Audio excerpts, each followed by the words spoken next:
எங்கள் அம்மாவோட சிக்னேச்சரான சீரக சம்பா மட்டன் பிரியாணி எப்படி செய்யுதுன்னு பார்க்கலாமாங்க. குக்கர் அடுப்பில் வச்சு எண்ணெய் ஊற்றி பிரியாணியில் ஏலக்காய் சேர்த்து பெரிய வெங்காயம் பச்சை மிளகாய் சேர்த்து நல்லா வணக்கி விட்டுக்கலாம். வெங்காயம் 70% வணங்கினதுக்கப்புறமா நறுக்கி வச்சுருக்க தக்காளி உள்ளே சேர்த்துக்கலாம். அளவெல்லாம் டிஸ்கிரிப்ஷனில் போட்டிருக்க அளவுக்கு சேர்த்துக்குங்க.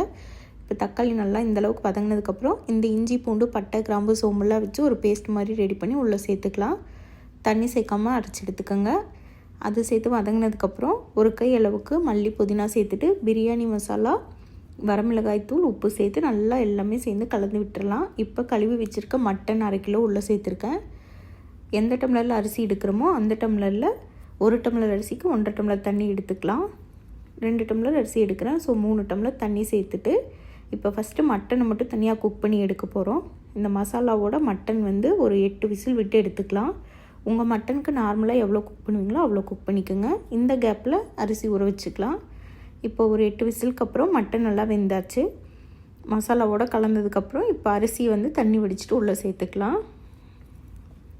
ஹை ஃப்ளேம்லேயே வச்சு 2 விசில் விட்டு எடுத்துக்கலாம். மசாலாவோடு நல்லா கலந்துட்டு இப்போ ஒரு வாட்டி உப்பு மட்டும் டெஸ்ட் பண்ணிக்கோங்க. வேறு எந்த மசாலாவும் சேர்க்க தேவையில்லை. இப்போ 2 விசில் விட்டு எடுத்துகிட்டு கொஞ்சமாக நெய் சேர்த்து கலந்து விட்டால் சூப்பரான சீரக சம்பா மட்டன் பிரியாணி ரெடி. இதே மெஷர்மெண்ட்டுக்கு செஞ்சு பாருங்கள், கண்டிப்பாக நல்லா வரும். ரெசிபி ட்ரை பண்ணிவிட்டு என் கூட ஷேர் பண்ணிக்கோங்க. இந்த மாதிரி இன்ட்ரெஸ்டிங்கான ரெசிபி பார்க்கணுன்னா என்னோடய பேஜ் ஃபாலோ பண்ணிக்கோங்க. இன்னொரு ரெசிபியோடு பார்க்கலாம். பாய்.